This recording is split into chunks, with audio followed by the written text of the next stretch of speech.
రాజమండ్రిలో గోదావరి పుష్కరాల పనులు ప్రారంభమయ్యాయని భక్తులకు ఎలాంటి ఇబ్బందులు లేకుండా ఏర్పాట్లు జరుగుతున్నాయని మంత్రి నారాయణ తెలిపారు. పుష్కరాలను ప్రతిష్టాత్మకంగా నిర్వహించాలని సీఎం చంద్రబాబు నిర్ణయించారని, ఇప్పటికే పలుమార్లు పుష్కరాలపై సీఎం అత్యున్నత స్థాయి సమావేశాలు నిర్వహించారని చెప్పారు.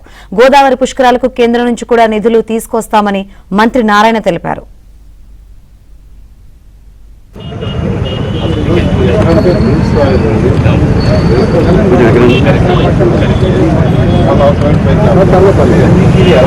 డెలివరీ ఉన్న లేడీస్ వెళ్ళినా ఆర్ వెళ్ళినా ఒకసారి కంప్లైంట్ జోన్లో వెళ్ళినా ఊరుకోతారు.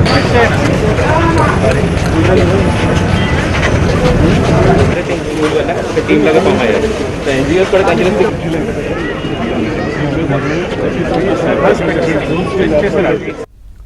గోదావరి పుష్కర పనులను మంత్రి కందుల దుర్గేష్ తో కలిసి మంత్రి నారాయణ పరిశీలించారు.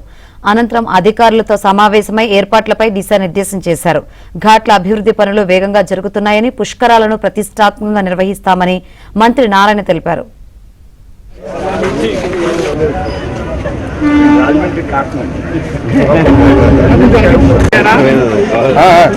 ఓకేనా ఇది